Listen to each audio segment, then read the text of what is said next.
What's going on, gang? Coach Joe here to talk to you a little bit about Performa Sleep. Guys, Performa Sleep has worked with industry experts to develop the ideal mattress for athletes and active people looking to improve their performance through better sleep. Guys, Performa Sleep is proud to say that every single Performa Sleep mattress is made in the USA and ships quickly from their warehouse to your door, and hopefully gets in your bedroom pretty quick. Guys, I sleep on a Performa Sleep mattress. I absolutely love it. It's the only mattress on the market with copper cool technology, and I can say right now, as a guy who sleeps hot, who sleeps with the sweats, I don't anymore in my Performa Sleep mattress. Check it out. Folks like myself, like Dr. Danny, Lauren Fisher, Emily Bridgers, Scott Panchek are on the Performa Sleep mattress, and I have nothing but great things to say about it. So head over to performasleep.com and click their big red Buy Now button and enjoy.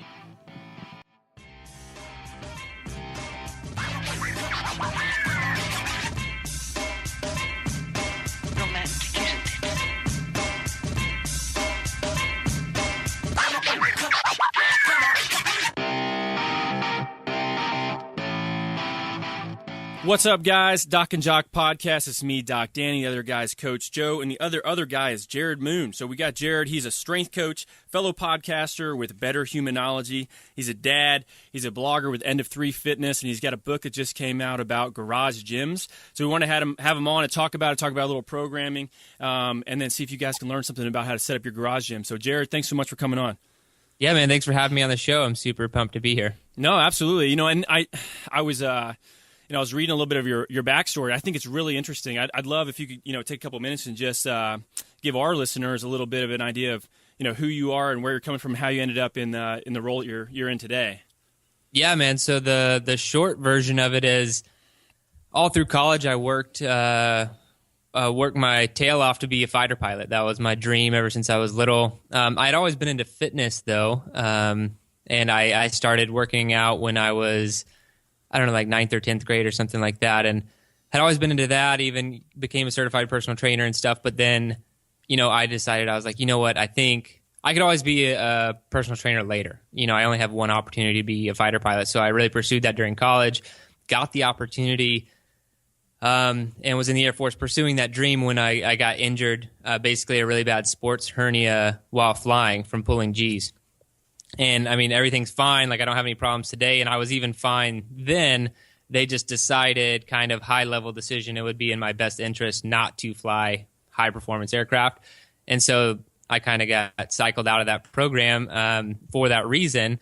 And then after that happened, I still had about 3 years left in the Air Force, or 2 years left in the Air Force. And I was like, well, I really want to pursue fitness. That was my passion before I started flying. So I'm going to continue that pursuit while active duty. So I started my website, into3fitness.com, and ran that extremely hard side hustle while I was active duty military, and then made the transition to civilian about a year ago, and now I'm running Into 3 Fitness full time. So that's what I'm doing and kind of how I got here. So. Fired up, man. A couple really cool things there. And I'll come to the side hustle later in the interview, because I think that is an awesome term. I heard you mention it in a previous podcast interview you did. But for me, someone who grew up being a fighter pilot is one of them like kid things that's like, man, I want to do that. I want to be an astronaut. It's up there with like those dream kid jobs, right? So for you, someone who got so close to doing that, and then all of a sudden it's taken away from you for something like a sports hernia and a high level decision. Talk to you about the mental resiliency that you developed, or just how did you cope with that? Because some folks, you get so close to something and it's ripped away from you, it can really be debilitating. I think that's an amazing question, because I do think that resiliency played an important role, and I also think that my ability to bounce back from it was greater than I thought, because I was devastated, but not for very long. I was devastated for probably, I think I gave myself like 24 hours before I started making a new plan. Was that in your head? Did you say, okay, I got one day to be pissed? Yeah, that's kind of what I was like, because I knew there was no changing it. And I'm of the mindset, I know if I can't control something, I'm not going to worry about it. And, I'm just going to go ahead and start working on the new thing.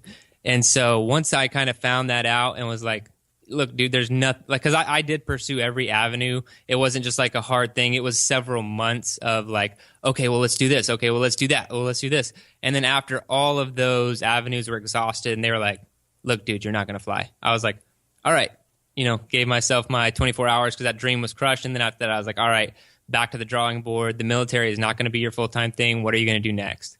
And so I just started moving forward. I mean, that's all you can do in those situations. You got to keep moving forward, start making a new plan. And I mean, there's no point in dwelling on anything bad that happens to you because nothing fruitful will come from it.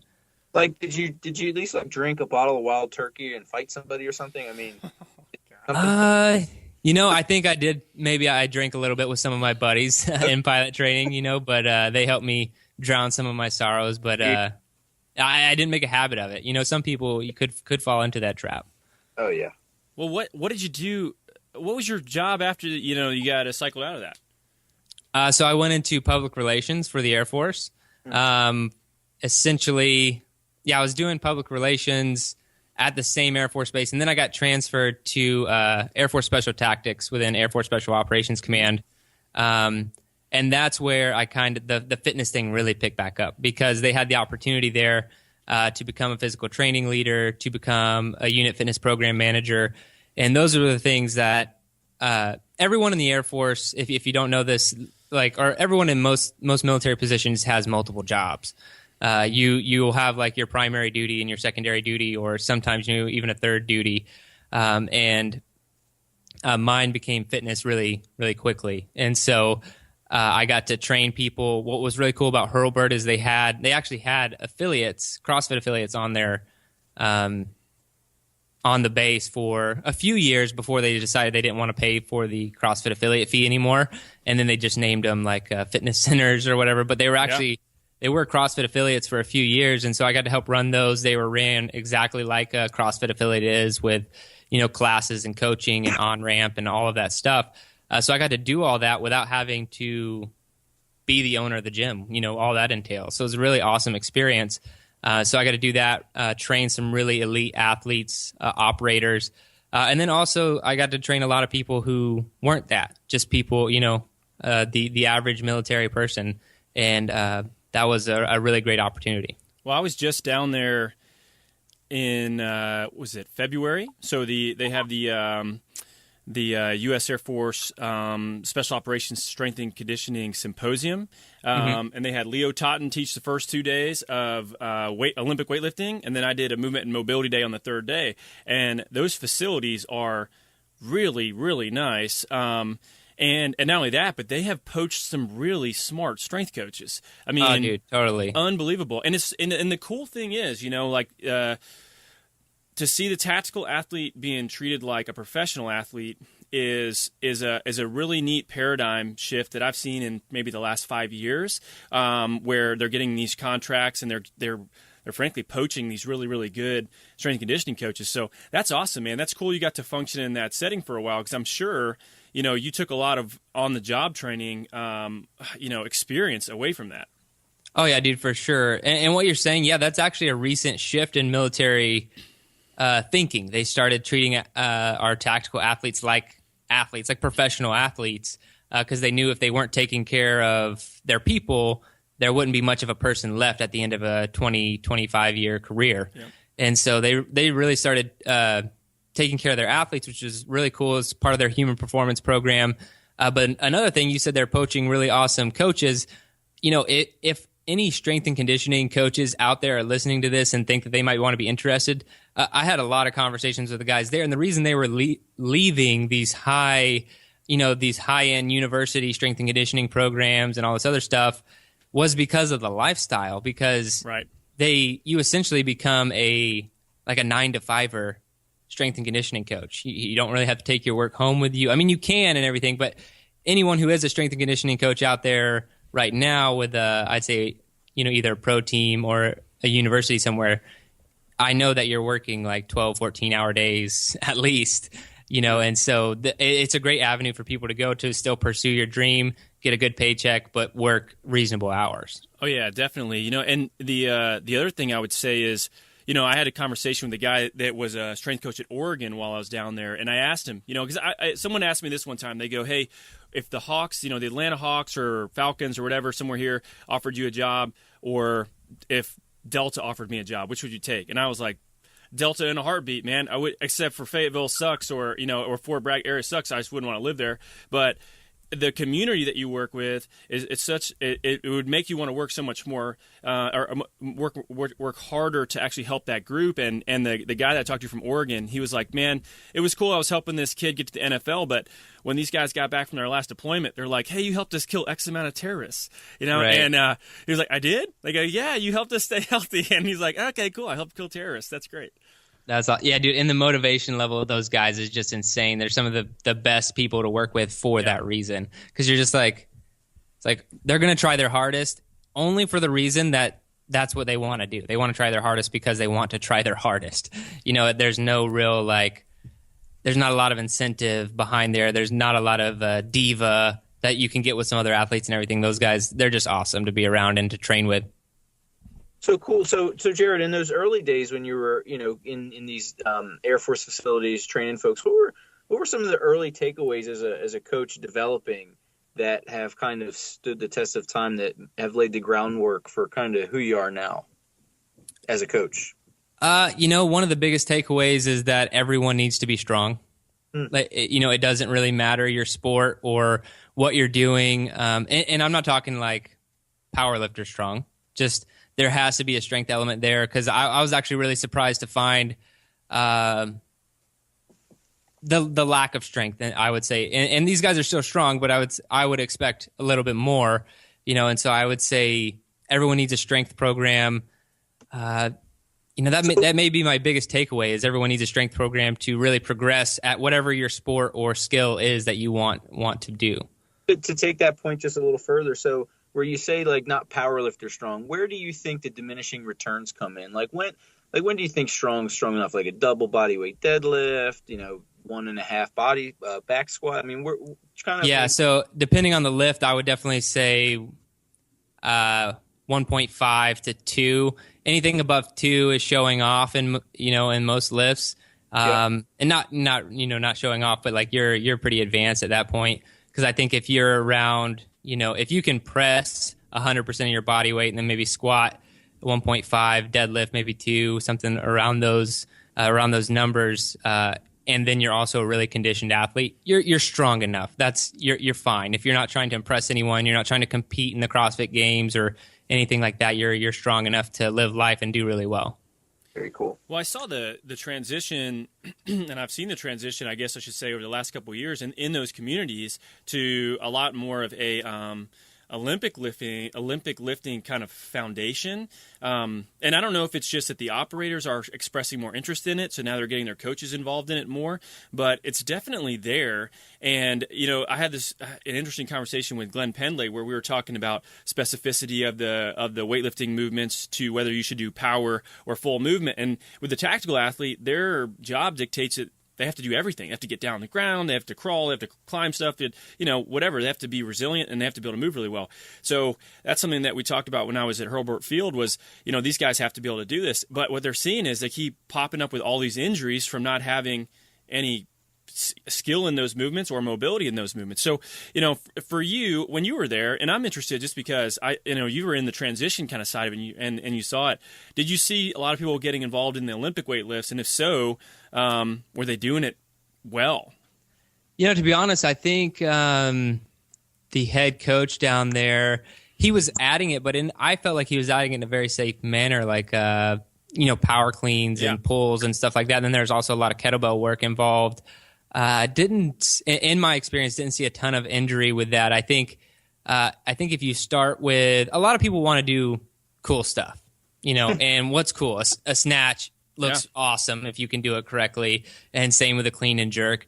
And so a lot of those guys might pursue it for those reasons, but really you have to have some sort of a really good strength base first before you start pursuing those movements, unless you are going to do like the power alternatives and pulling off blocks or different heights and stuff. Yeah. So in my experience, I didn't see too much, too many injuries from people trying to get crazy with that stuff. But those guys are also the type of dudes who will compete in anything for the sake of competing, you know? So Yeah. if we were going to have a snatch competition with 100 dudes, someone's going to get injured because they'll all they won't stop until someone is injured and we have to stop. So yeah. True. So kind of, we're talking a lot about these tactical athletes, but it seems recently you're making with End of 3 Fitness, it's a garage gym focus, and that's kind of near and dear to my heart because a lot of my personal training goes on in the garage, personal training and the remote clients that I'll work with. It's a lot of it's garage based athletes. So what are some of the cool takeaways, even past the strength, that lessons learned that maybe in the group setting that you could take away into the garage setting, strength aside? Strength aside, you know, maybe time efficiency. Okay. I feel like, and this has been learned through iteration after iteration of different programs. We've run it into 3 Fitness with garage gym athletes, and because I started putting out programs, and anytime I put out a program, I always have the workouts tested. I'm normally the first test, the first line of defense against my own programs to see if they're working, they're effective, they're time efficient. And then I normally do some sort of like a beta test, you know, with people from my community. And then after it's kind of vetted through all that, then I will give it to the masses, so to speak.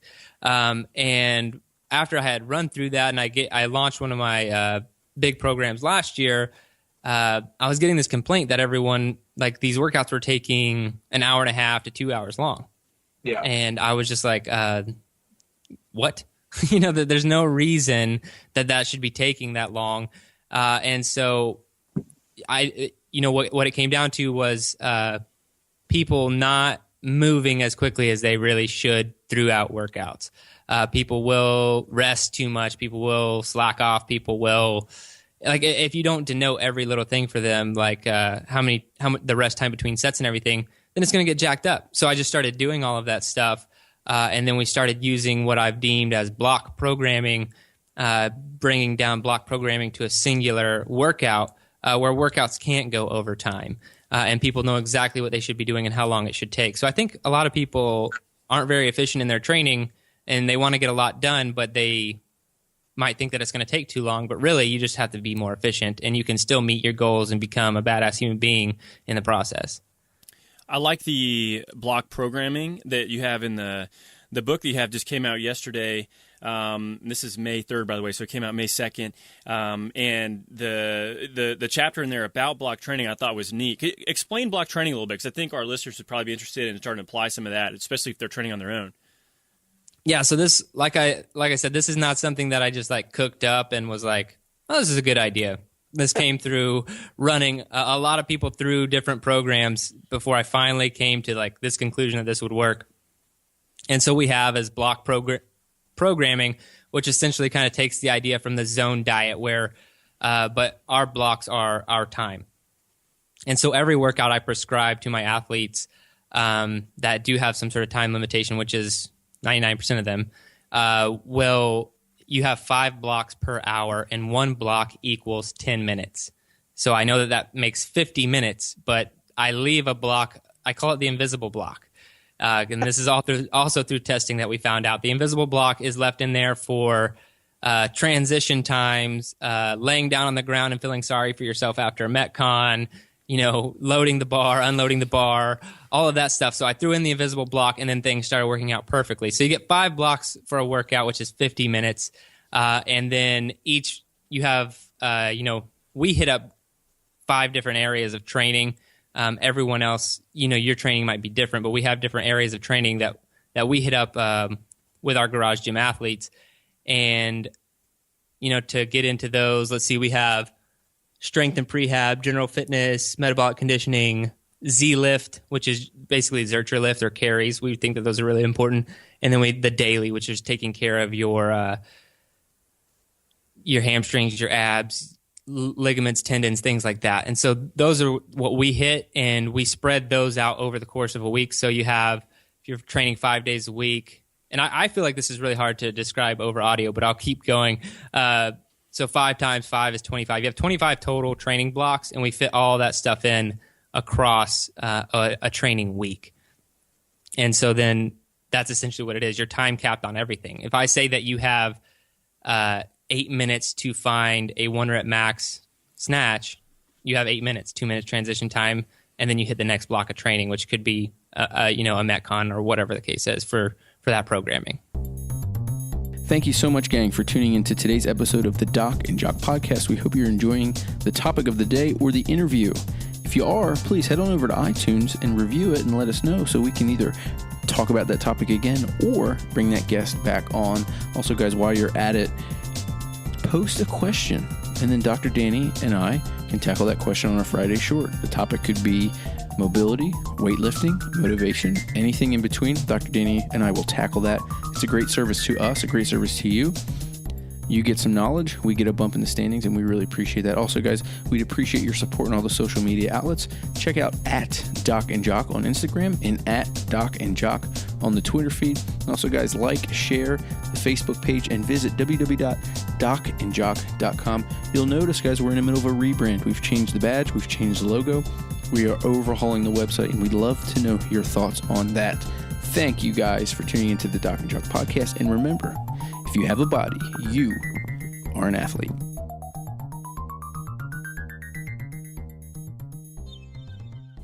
Very cool. So each workout has the 5 blocks. So I guess your program's hitting those 25 blocks a week.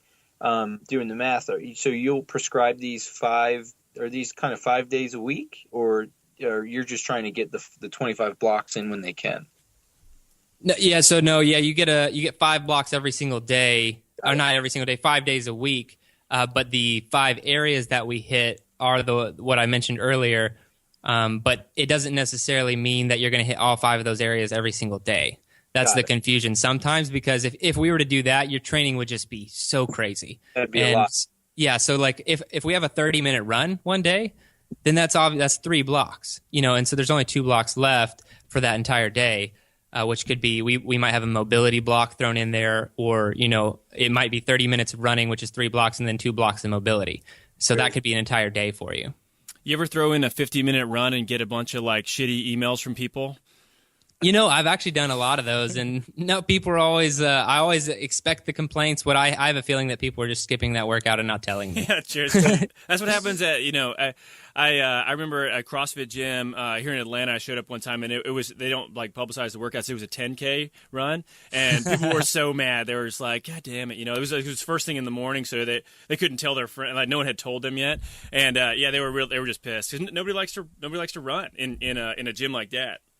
Everyone hates running. What I normally do to combat that is I'll throw in something like, so if we're doing a 50-minute run or a 40-minute run, I'll say every 4 minutes you need to stop and do 30 air squats. Yeah. And so, just keeps you on pace, gives you something to look forward to in the run for someone who hates running. I mean, if you love running, then it's no problem. But if you hate running, you're like, okay, well, at least in 4 minutes I'm doing squats, if that's something to look forward to. But it breaks up the monotony at least. Very cool. I'm opposed to running myself, but every now and then I'll do it. So to prove it, I actually have to put running on a schedule. Like I have to pay to do it. So for example, this weekend I ran like an endurance challenge 10K through Bear Mountain, and I would never run a 10K even if you prescribed it, Jerrad. I probably would skip that workout. Right. But unless I pay the fee and get the North Face bottle and the medal, I'm not going to do it. But so interesting. How do you encounter folks like that? And then do you other things that you might do to motivate your garage athlete? And I mentioned this because in the previous podcast I listened to, you mentioned that generally these garage athletes are training alone. So along with the blocks and your methodology, what are you doing to motivate these guys to not skip workouts, to follow the plan, to buy into your stuff? There's a lot that goes into that. I know you guys, like being a coach is just as much, a practice in psychology as it is in programming and anything else. But what I try to do to keep people motivated, I focus on their habits, and then I also focus on, just teaching people how to train alone. And that's something that the book hits on at the very end, is how to actually train alone. Because, a lot of people, I've been training in my garage for a long time now, but I also have a lot of experience. that helps me out. You know, it helps me know how to benchmark myself. It helps me program. It helps me do a lot of things. But if you're just, you know what, you just, the only reason you're starting a garage gym, say you're an accountant and you want to start a garage gym tomorrow because you just press for time, you want to spend more time with your family, not go to the gym, whatever your reason is, then you might not have the experience to know how to do all that stuff. And so that's what I challenge people to do. And I recommend things like benchmarking yourself regularly. One of the more fun ones is the charity option, which is where you set a goal, you tell like your friend about it, your wife about it, whoever, and you also write a check to a charity that you hate. And so in the exact example, say, if I don't squat 500 pounds in the next year, here's a $1,000 check to X charity that I hate. I want you to give that to them if I have not squatted the weight I told you I would squat. And it has to be someone you trust enough who will screw you over to do that. You know you have that friend out there who would do that for you. So those are just some of the things that we hit on with our garage gym athletes. What charity would you hate? I'm interested. You know, let's go around. We can all list. I'll PETA? Is it PETA? Yeah, I'll go with PETA, I guess. They're the worst. I'll be the Clinton Foundation. How about that one? That's all right. Good enough. Yeah. Next, who ain't you donating to? Me? Yeah. I guess it would be. I would say PETA. You know, I met a guy on Friday at this business development deal that he might be one of the most hated people by PETA because he sells these things called sugar gliders. You ever heard of these things? No. Like a little squirrel or something? It's like a little flying rat. Yeah. And they sell them at carnivals for like $600 a pop. Oh, wow. And this guy has sold 70,000 of them in the last 4 years. What is it? Sugar glider. I don't. It's a sugar. It's like a marsupial that's hypoallergenic and it lives for like 15 years. Now this guy, he was like, dude, I sell rats, and he was here like the keynote president, and we're like, what? Sell rats? He goes, yeah, I've sold 70,000 rats in the last 4 years, and the food is proprietary, so you have to buy it from his company, and they live for like 15 years. So he just like has them by the nuts if they want their sugar glider to live. So PETA, I would say PETA. I had a friend with a sugar glider in middle school. Yeah, that's how I knew what that was. Yeah, that's right. I've never heard of it before. Yeah, it's like a flying rat. But no, you know, you talk about the garage gym, and it's appealing. I don't have a garage. My brother-in-law does, and he lives about a half mile away. And I'm there. I train in his garage gym a lot because I'm just like strapped for time. So, who's the ideal person that should start a garage gym? Good question. Everyone should start a garage gym. I like that. You know, I can't see other than like maybe because I worked in a garage gym. I worked in a Globo gym all through high school, a Lifetime Fitness. And I mean, the perks there are racquetball.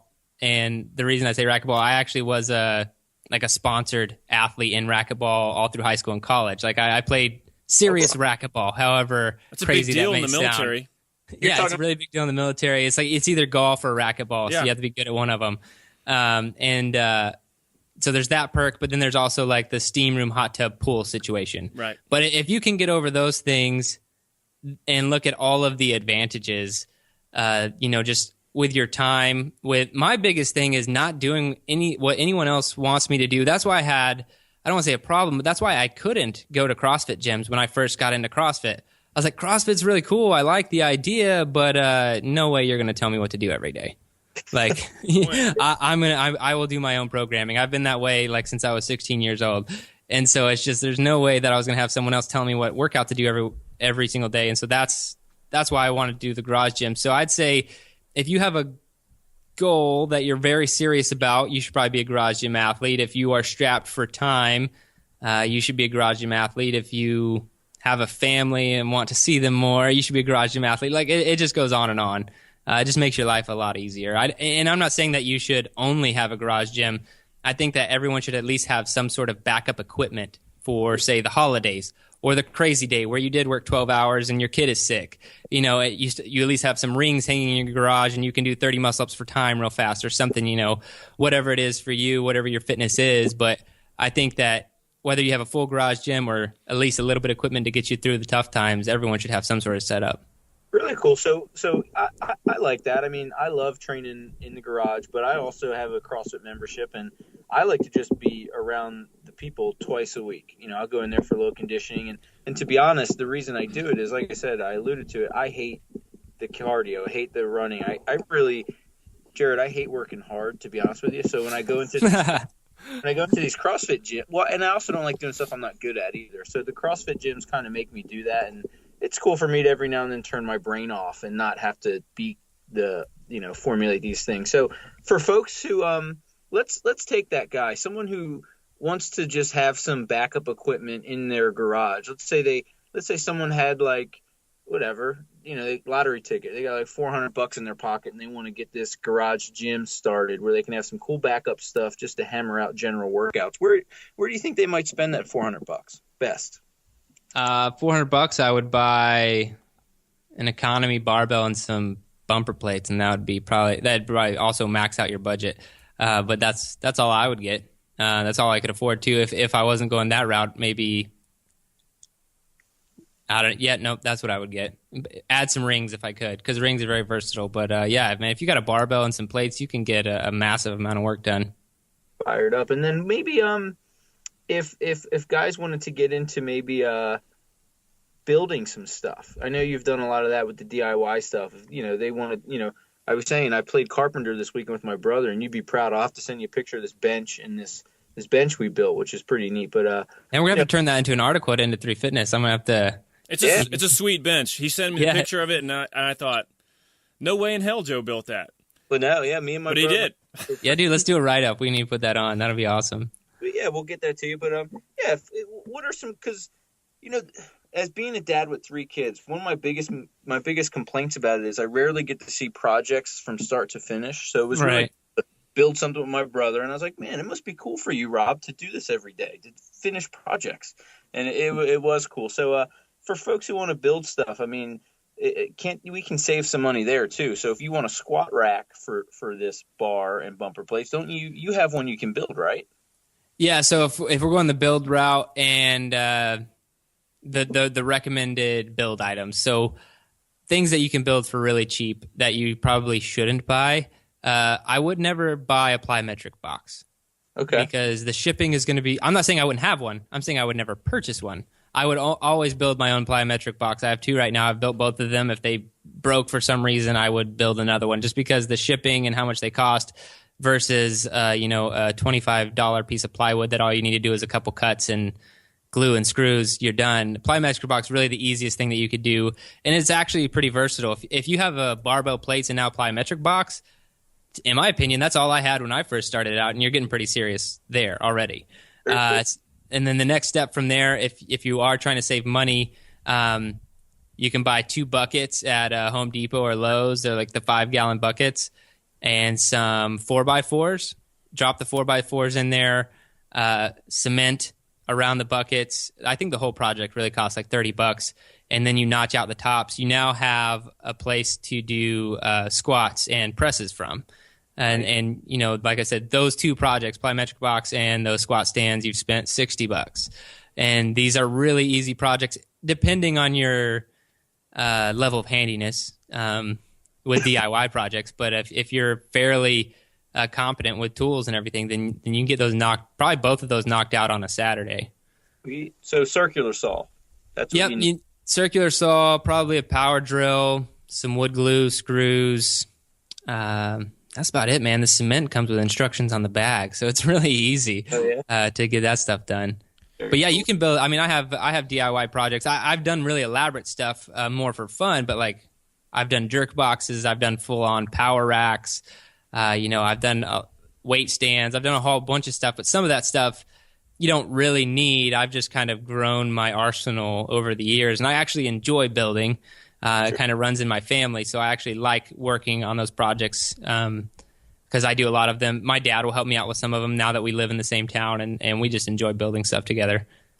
Well, I'll tell you about a garage gym idea gone bad, which was something I had in San Antonio. I decided I was going to get instead of buying a sandbag, I was just going to get a bag of concrete that was like $5, and I was swinging that sucker around in my garage for like 2 days, and I got so sick off of inhaling all the cement that I was like, I was for like a week, I was hacking up gray mucus. So for those of you out there, don't be an idiot, which it sounds retrospectively, I'm like, that's really dumb. Not sure why I would do that, but it was like 80 pounds or whatever it was for $5, which was pretty damn heavy for the. That's for a the good money. Deal on weight. Yeah, it was a good deal. Exactly. More than $1 a pound per industry standards. I'm thinking or more. I should have just duct taped it up. Like that would have solved the problem versus me inhaling everything. But anyway, here's a question I have for you, because Joe and I both have kids, and before I had kids, I just feel like there was always so much more time. If I could go back in time, if I could go back in time before I had kids, I would be.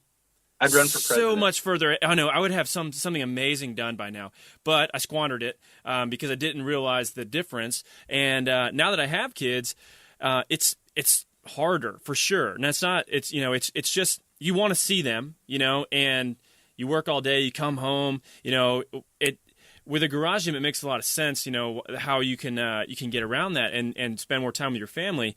But I want to know, how has your training changed since you've had a kid? Because you have two, correct? I do. I have a about to be 4-year-old and one who in a few months after he turns 4 will be 2. So 4 and 2, I could say. Okay. Yeah. So how's my training changed since they have arrived is your question? Yeah. I would say that my training time has gotten a lot shorter.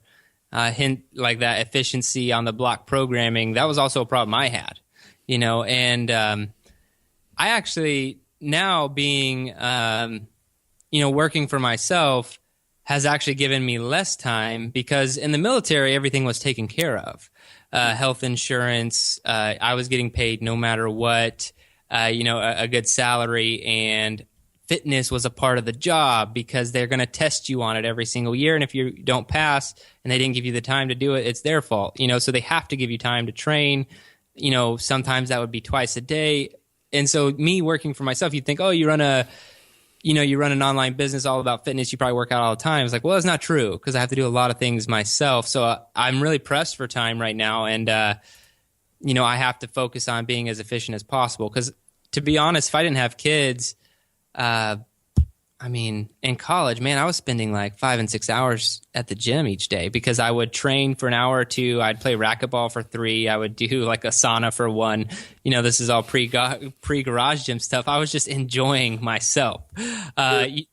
Fitness is very much, it has its window. If I miss that window, then I'm kind of screwed. But I just try to be really disciplined about not missing that window, because, spending time with my kids is super important. And that's also the other side of the garage gym that I do like to stress to people who have kids is I like to work out. I've always been an early morning workout guy because I like to get it done first thing in the morning. But I also like to work out in the afternoons from time to time because I like for my kids to see me working out. And this is not some macho man like, oh, look how cool I am. And I just want that to be an influence in their life, that their dad working out or working out in general is a normal thing that happens on pretty much a daily basis. So it's just going to be a part of their lives. And so I like for them to see it as much as they can. I'm not trying to force them to work out. I'm not like handing them a barbell or anything like that. But I do want to influence them that fitness is important and it should be part of your daily life, just like anything else we do. And so far, I think that it's working out, no pun intended, just because they kind of know like, oh, it's workout time. And then they just kind of running around the backyard while I'm squatting, and maybe they'll do some squats next to me, air squats or whatever. But yeah, they're having fun and they understand that it's important. Well, I think that's a big deal, because we talked with Ben Greenfield about this, and he was discussing his transition from kids and training, no kids and training, and he discussed a neat study that showed that kids watching their parents work out have a better perception of their own fitness anyway. So I think you're right on the money there. It's something that I do. I mean, I remember my early days at a CrossFit gym where I used to try to acclimate Mason to hanging out in this loft, and he hated it. And as soon as I brought him down into just the main floor and kind of put him in this little octagon thing, he started taking naps while people were training, and he just got acclimated and he loves it. So right on the money there. So that kind of story about your own training reminds me of that term you mentioned early on called side hustle. And I love the term. I think it's a great term that folks should use. And so is it, for one, describe the term, and just so I think I have it right, would you kind of say that with you running your business, is even training now kind of take the place of it? Is that your current kind of side hustle?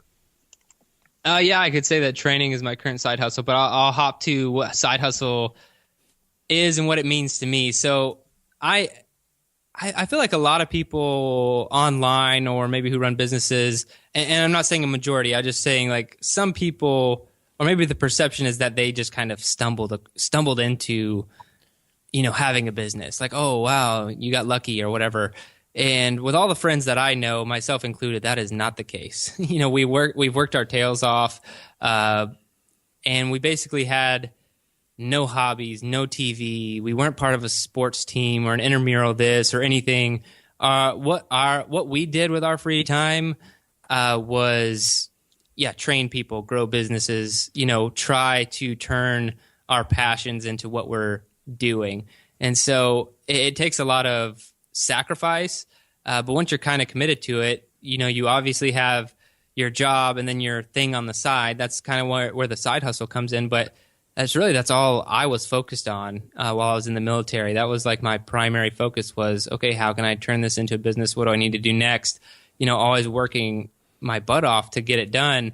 I can't tell you how many, sometimes in the military, we'd get like a 2 weeks off towards the, almost like you would in school come Christmas time or whatever.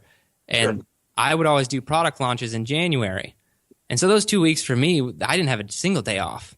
I basically worked, the same hours I would if I was working. And then even more so once the launch actually happened. So it does take a lot of sacrifices to have that side hustle. But yeah, I would say that now training used to be top of mind for a long time. It was always, what's the next goal there? What am I going to do? And now I always have my goals, but I'm not pushing as hard to, work out twice a day or achieve. I'm always doing crazy stuff. Like right now I'm doing Murph every Saturday for a year. And, I'm always doing something crazy, but that's why are you doing that? That's a completely different story, but you want me to go into that or you want me to continue on side hustle? Completely up to you.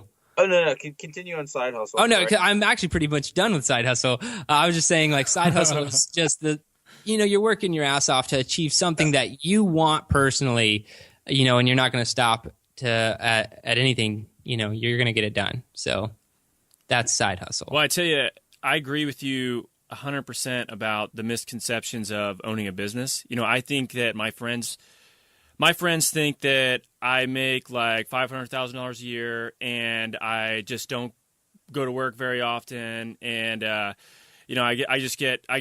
time off whenever I want because I run a business, and it couldn't be more opposite in terms of the amount of hours. If you actually track the amount of hours that someone who's growing a business puts in, it's astounding, and while they're watching Game of Thrones, we're responding to emails or we're working on content or we're, marketing something, whatever it might be. So, I have a lot of respect for you, the fact you did that. And the funny thing is, when I knew I was getting out of the Army, I had about a year where I dropped my packet and knew I was getting out. And I had started my company initially blogging for my practice. I was going to start in Atlanta while I was seeing patients full-time at the clinic that's connected to the airborne clinic down in Fort Benning. So I would see my patients. I would knock my notes out really fast. And while everybody else was shooting shit, talking about whatever it might have been, I was writing content on the government's dime, so sorry to all you taxpayers.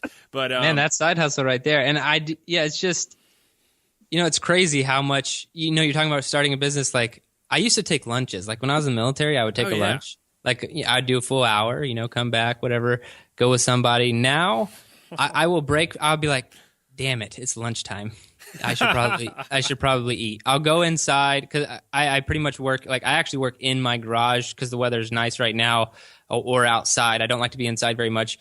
But then I'll be like, all right, I'll go inside for 5 minutes, eat something relatively healthy, and then come back outside and get back to work. I don't like breaking. I don't like taking breaks. I don't like taking lunch. It's just a completely different mindset. Totally. Well, it's interesting talking, you come across even Danny talking about, I'd bust my butt, and instead of bullshitting at the water cooler, I'll go write an article. And then Jerrad, you're talking about, not taking the full lunch and we're not watching TV. Don't you think to some degree, though, there's a bit of a myth or a misconception that folks are too busy to get their shit done? And if you really explore some of their time, don't you think that maybe some of these folks complaining about, I can't get this, I can't do that, I can't achieve this, you could probably find a lot of missed opportunities to get some things done because, like Danny said, watching Game of Thrones or watching this, watching that, you add up all those hours and they become huge chunks of time. Oh, dude, it's ridiculous. I mean, I couldn't even, and I don't like to speak for everyone, but I do know that if you want a goal, then like, what's stopping you? You need to like just look at your life from a bird's eye view. Detach yourself a little bit and actually look and see where you're spending your time. Because I remember when I had my very first child, the guy, I was working in a cubicle at the time, and the guy in the cubicle next to me, I was training 3 times a day pre-kid. That also kind of helps answer the other question earlier. I forgot to mention that I was training 3 times a day. I thought I wanted to be a competitive CrossFitter. And then he was like, well, that's all gone. Like you'll stop working out within a year, blah, blah. That's what happened to me. And I remember being so angry at that guy because I was just like, dude, I guarantee you I will be working out, in a year. Like there's no way I will stop working out. And I find it very unfortunate that you had a kid and your kid is now your excuse to not pursue health and fitness. So that life is busy, life is crazy, but to be honest, you can probably only have 3 or 4 real priorities in life. You just need to decide what those are. If Game of Thrones is one of those, I'm not judging that. That's awesome. If that's entertaining for you, go do it. But that's just not one of my priorities, So each and every person has their own kind of, how they want to live life. Because the co-host of our podcast, the Better Humanology Podcast, he is a very happy-go-lucky guy. Don't push it too hard. Let's kind of keep it even keeled. But he's probably also one of the happiest guys I know. So I think that everyone has their own balance. As long as you figured that out for yourself and you're not complaining about something you wish you could have got done, then I think you're good to go. I think you hit it on the head where it's like define your 3 and 4 priorities. I think folks miss that. And the other thing is it reminds me of a quote. I think it was John Welborn, the gang at Power Athlete HQ, put it out where it's like, if waking up 20 minutes earlier is stopping you from achieving your goals, then you probably need to reassess your goals. You know what I mean? So I just think that's a neat conversation to have with folks. So very cool. Good insight there. Thanks, man. Well, yeah, Joe and I were talking before this too, that we need to ask you this question because it's something that Joe likes to bring up on a regular basis. And you've had 2 kids, but have you had a vasectomy yet? I have not. Shit, we have. Both of us haven't. Joe had a traumatic experience. So, Joe, he's obviously more of a man than us still. My wife is talking about the 3rd, so... Oh, okay. All right. You still got shooting live ammo. Third, your whole idea of having 3 to 4 priorities will go down to 3 right away because anyone who tells you that having 3 kids is just like having 2 is a bold-faced liar. I have a 5-year-old, a 3.5-year-old, and a 1.5-year-old, and it's bombs over Baghdad, dude. It's interesting in the house, but you'll have a good time with it. Oh, I can only imagine, man. I know a lot of people said that the hardest transition was going to be 0 to 1, not 1 to 2, so 0 to 1 kids as opposed to 1 to 2 kids, and it's all been crazy. Like it all has its own set of challenges and time constraints and everything. So I don't expect adding another human life into the mix being the same or easy or it'll definitely be harder. That's all I could imagine. Yeah. Until someone has been woken up by their son. My son likes to do this. If he has a bad dream, he stands next to me and taps me on the forehead. Like, talk about the most just awful way to wake up. Yeah, that's pretty bad. Half the time, I'm surprised I haven't hit him yet because like I get like a little jumpy, like if in the middle of the night, I don't know, you're dreaming whatever, and he'll tap me on the forehead and he'll be like, I had a bad dream, I need the dog, and he could just get the dog himself. He's old enough to do it, but I have to get the dog and go bring him his room. So yeah, but the thing is, it is what it is, man. It's it's life and it's fun and it's I wouldn't trade it for the world because my kids. it's a whole nother side to what my wife and I have done. It's frankly the most beneficial thing. Our proudest thing that we've done together is have these little turds. So we're definitely glad to have him, even though he might wake me up and poke me in the head. Doesn't matter. But I had a question for you, and this kind of brings me, it's kind of a similar segue. You talk about mental toughness a lot in the book, and you reference Jocko Willink as well. And I just like listening to that guy read a book. He just he sounds. I mean, he gets me jacked up. It's like that and Rage Against the Machine, and I'm ready to go. And he's all about getting up early in the morning. And you talked about that as being, you call it a cornerstone habit. So explain what you mean by a cornerstone habit, in particular, waking up early. So keystone habit. I'm sorry, keystone, yeah. Yeah, so a keystone habit just it controls everything else. And so a keystone habit can breed multiple other habits. And so you need to find what a keystone habit is in your life. And in the book, I talk about the keystone habit for me being waking up early. And I like to actually mind map things out. And I recommend that people do that too, because it's not going to be waking up early for everyone. But if you have some sort of keystone habit that's going to affect everything else you do in the day, think about how powerful that is. Because, I wake up early, then I train. If I train, then I'm going to eat healthier. If I eat healthier, I am healthier. If I, also going back to, if I train and my kids see me train, then my kids are having a good influence. If I train, I'm happier human being in my life. My relationship with my wife is better. It breeds so many different things. And it all started with waking up early, and so a lot of people want to do, and this is what happens every January, right? It's, okay, the new me, the complete overhaul, the 59 new habits I'm going to add in January to be a new version of myself. And really, that's not what you need. You need the one keystone habit that you are actually going to stick to for 66 days to make it a habit, and then, go from there. And then you could really change your life if you just find the one thing that you need to focus on. Very cool. So this is all great stuff, Jerrad. And so I guess the cool question for me is, we know you like to program yourself and you're working out in the garage kind of a bit. So, but I know that along the way you've had to have some influences that have affected you and that you've learned from. So who are some of those big influences in particular, maybe on this mental toughness? Maybe you could give us maybe your Mount Rushmore, and in that Mount Rushmore that's kind of influenced you. Maybe we have a fitness guy, a mental guy, maybe an organization guy. Who are some of those personalities from different facets that have kind of molded who you are right now? Because you're an interesting guy and obviously successful. So fitness, without a doubt, that's an easy question. It's Louis Simmons from Westside Barbell, and I'm sure you guys are familiar. I have been reading everything that Louis puts out for years, and I read a lot of other coaches and athletes. I'm not I didn't get stuck on Louis and then just think that there was nothing else. I branched out. I read a lot of other people's stuff and information, and there's a lot of good stuff out there. But Louis, his whole approach to everything, and the fact that I've programmed a lot of his methods and tried a lot of his methods and they've worked. Louis Simmons by far is one of my favorites, fitness-wise, because another thing I like about him is not being, not having a million degrees on his wall that proves that he knows what he's talking about.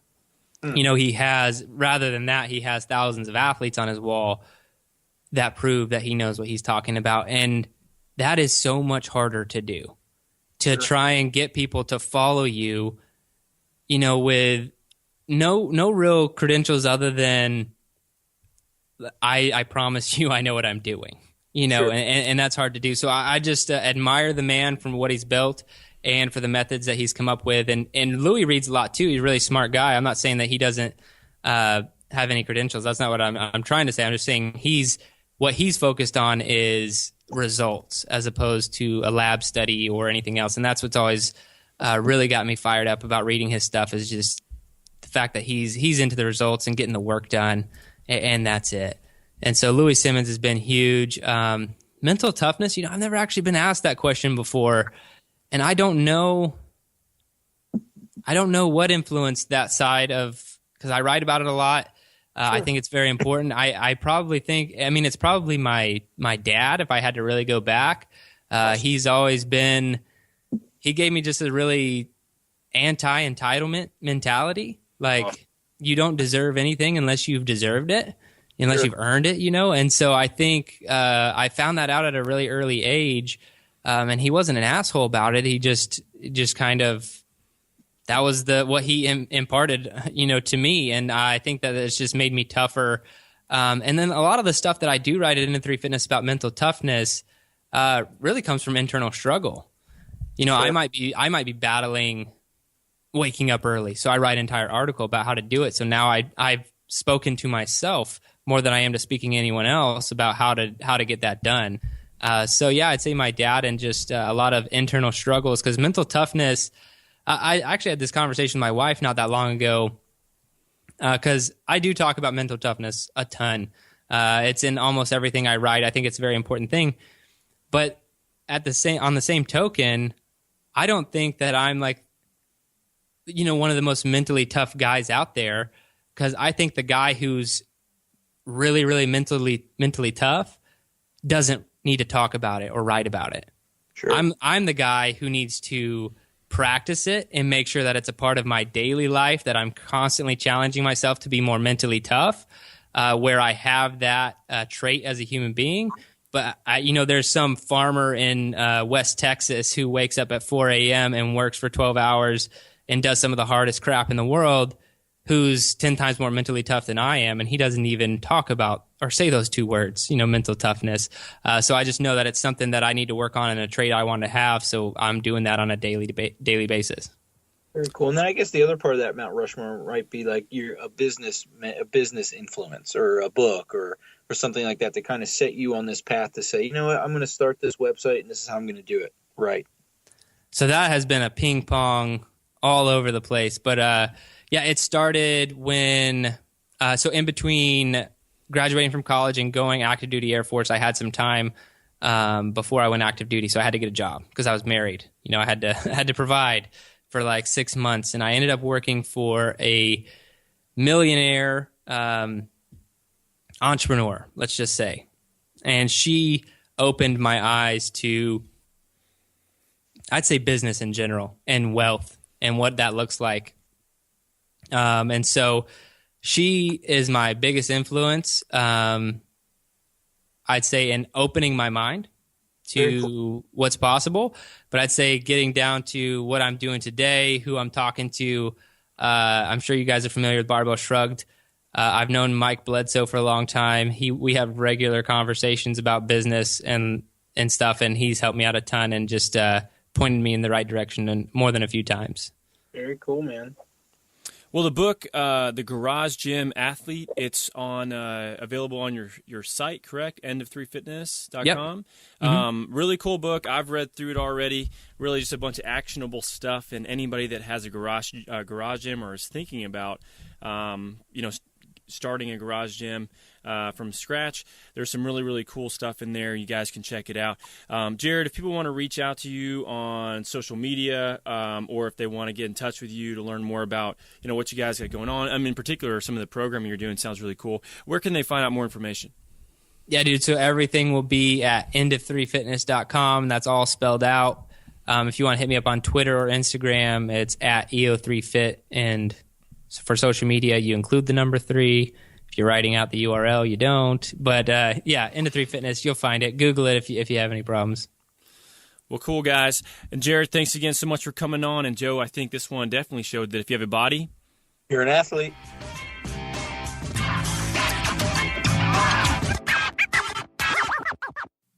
What's up, guys? Doc Danny here with the Doc Jock Podcast, and I want to take a couple seconds to talk to you about one of our sponsors, and that is Mobility WOD. If you don't know what Mobility WOD is, then you need to go check them out because it's something that's dramatically changed the way that I work with people, the way that people treat themselves, and the way that we share information about the human body and be able to perform basic human maintenance on your body. And what does that mean? That means learn how to chip away at these little problems that we all develop every day so that they don't become a big problem that eventually you have to see someone like me for or have surgery for. And this is what Mobility WOD does, and I think it's the coolest part about it.